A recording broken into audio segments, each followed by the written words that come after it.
This is the Duneland School Board Candidate Questionnaire. I'm Grace Stockhausen. I'm Audrey White. And this is Phil Gralik. All right, and to start, tell us a little bit about yourself. So length of time in community, occupation, education, family stats, kids in Duneland schools, etc. Well, I have been in the Duneland school system. I've lived here for 27 years now. My wife is a lifelong resident. I met her, we got engaged. I'm from Michigan City. I went to Rogers High School out there, and she was like, there's no way I'm moving to Michigan City. So we wound up living out here and have been here ever since. I went to Rose-Hulman Institute of Technology. I earned a Bachelor of Science in Civil Engineering, and I'm a professional engineer. So I can stamp plans and projects, once I review them and stamp them, can be built. I've been doing that for, well, since I graduated from college, so almost 30 years now. I've been doing that. I've worked on projects around the world. I designed a highway in Azerbaijan. I designed a small city in Libya. I helped with the power grid in Guam. I have designed projects from Florida to Chicago and from Maryland all the way to California. All right. What do you think a school board member does, and how do you view the relationship of teachers, the administration, and the school board in terms of hierarchy and goals? I guess one thing I didn't mention in my background is I'm a United States Army veteran. And I was an officer, I was a platoon leader, and I learned in there to rely on the people under me, because when you're I went through ROTC to pay for Rose-Hulman. Even back then, it was a very expensive school. So the military paid 80% of my tuition to be able to go there, because my family couldn't afford it, I couldn't afford it.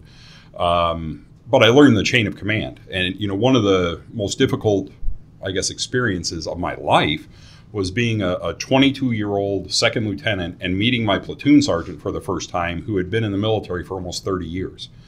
He had forgotten more than I knew as a second lieutenant, and learning to rely on him taught me a lot. That, there are people, even though you may be in charge of them, they know a lot of things you don't know. And I think, to me, that relates to the school board in the fact that the school board manages the budget, obviously. They are fiscally responsible for that. They're at a policy level, though. So we have to rely on the teachers and the administration to actually carry out the work the way I would have to rely on my platoon to actually carry out the orders that I gave them. And I see this a lot in the same way. It's more of a policy thing, but you have to rely on the professionals and their opinions and what they're telling you they need. And you got to make sure that you get them what they need to do their jobs. So what experience, education, and/or attributes do you have that will add value to the board? Well, the one I just talked about. Okay, in my career in general, I understand, and the idea. I was approached by a couple gentlemen that knew about the capital improvement program and all the work going on with the school. They knew the only board member that is on the board right now that has any construction background is leaving, and they approached me and said, "Hey, would you consider doing this?" Because of my extensive background and my expertise in all different types of construction.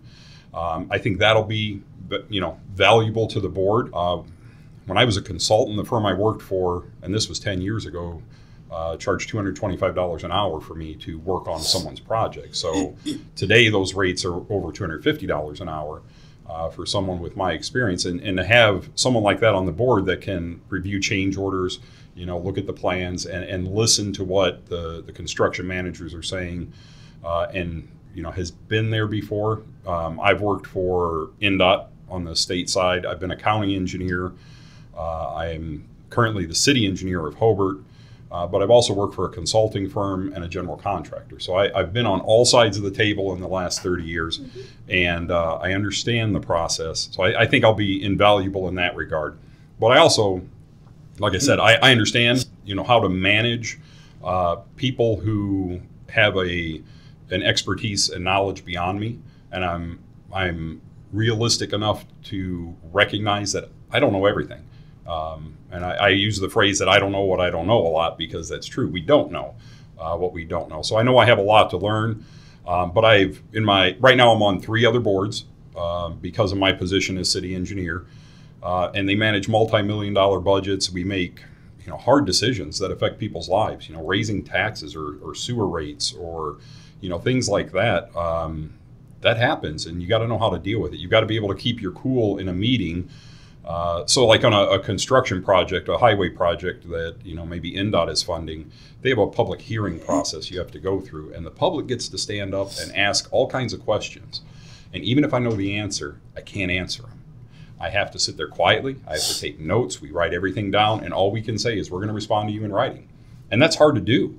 And I've been to a number of school board meetings now, and it seems similar to what they do when they have public comment. They sit there, they take it in, they receive that information, and then at the end of the meeting, each board member, has the opportunity to speak and say something, but they don't have that debate where even if they know the answer to a particular parent's question, they don't just answer it. And that's hard to do, and it's a skill that I personally had to learn. I mean, it takes sometimes some real patience to sit there when you know the answer and you just can't say it right now. So, but I think that I just have a well-rounded background. I've done a lot of things. I've been a lot of places. Have not been on a school board before. So,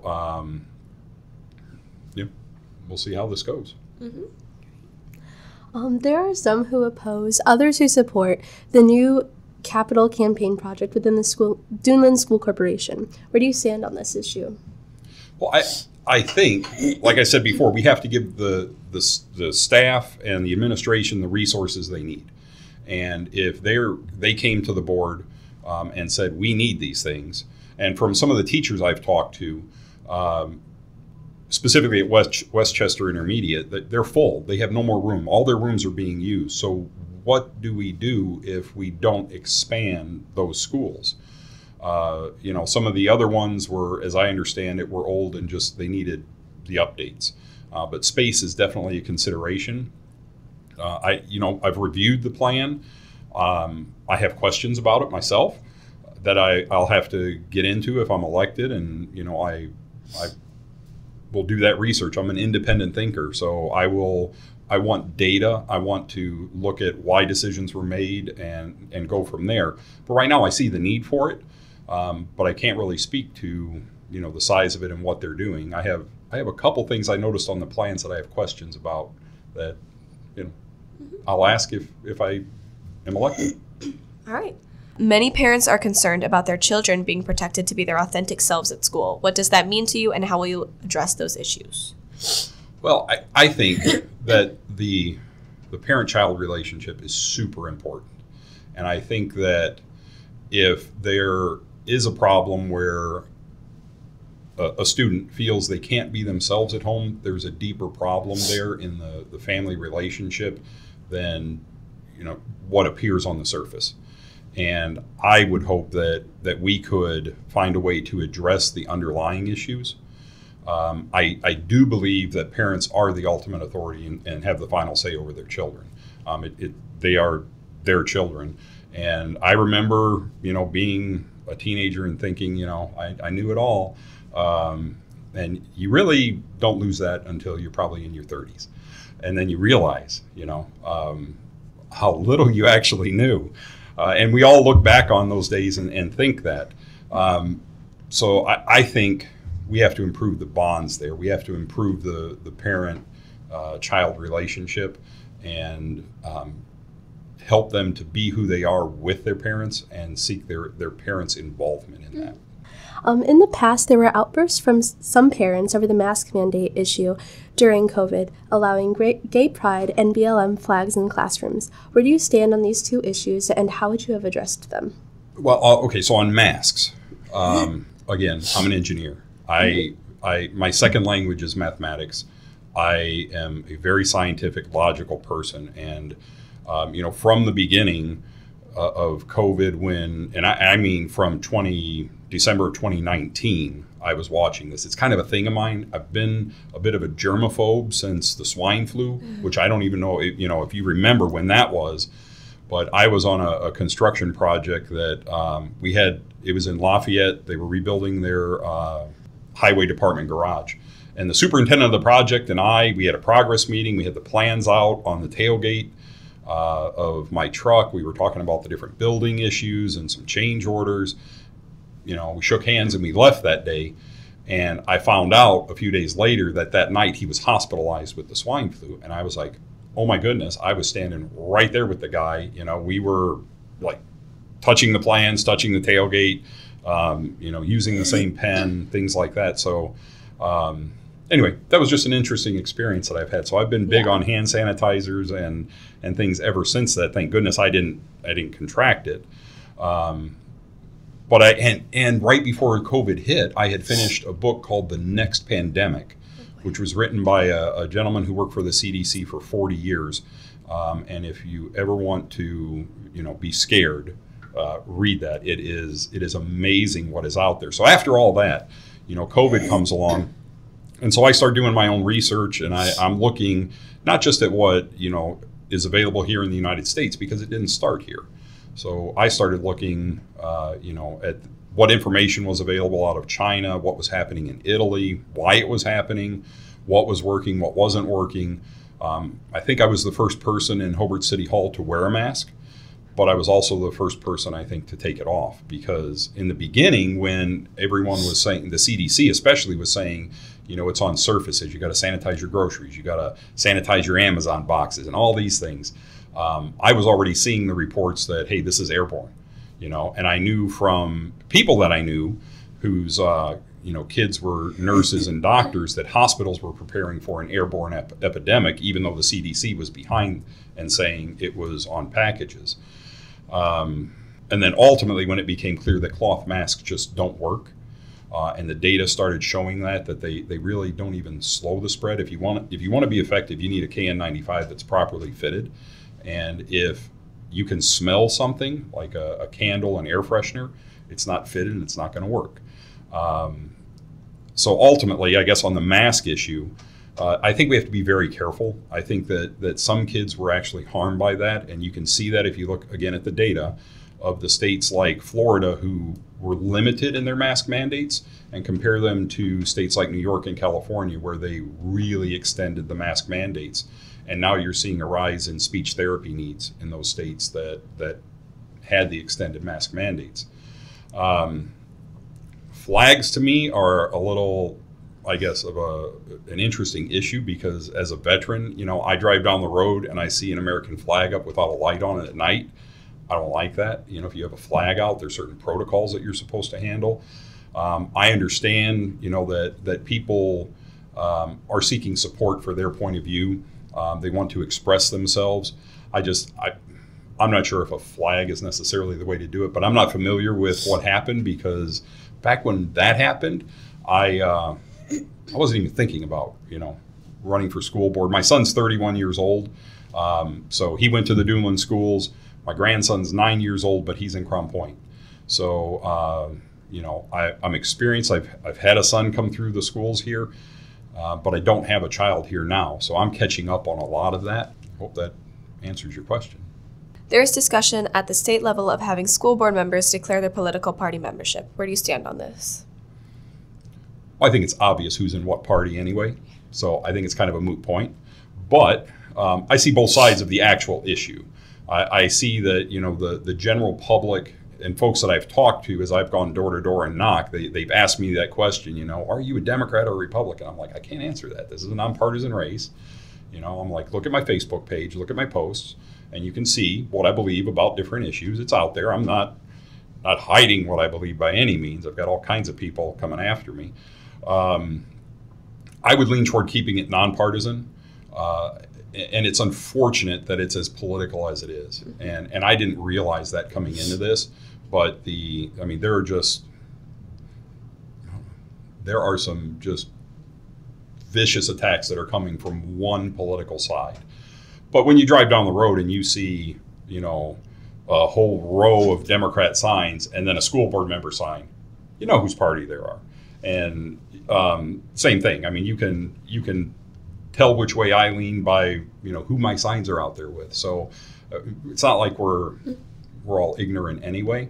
But I wish things were less partisan. And for our final question, why would someone vote for you? I think I'm almost an ideal candidate because, like I said, my son has come through the schools. I've lived here for going on 30 years. You know, it'll be it was 27 years in October. So this month it will be 27 years. So I've been here a long time. You know, my son played Liberty Rec and we played all kinds of baseball. So I know the school system. I know the people. I'm connected to the community. But I'm also not necessarily inside the educational system. I haven't done something like this before, but I think that's a strength because I've been on so many other boards.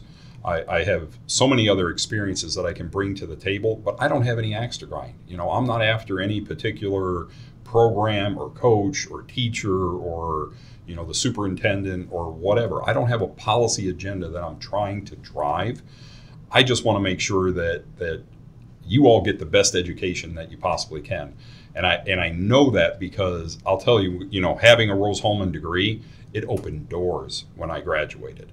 You know, people saw that on my resume and they were like, wow, you know, up until my class, Rose-Hulman had a 100% graduation placement rate. Every single senior who graduated from Rose-Hulman until my class in 1995 got a job. And there were some economic reasons my class was the first one to not. I did, you know, but I understand the value of that. I also think that one of the issues that I believe in is the making sure that kids who are not going on to college are ready for life. My son is the perfect example. While, you know, school came pretty easy to me, it did not to him. And college was not for him.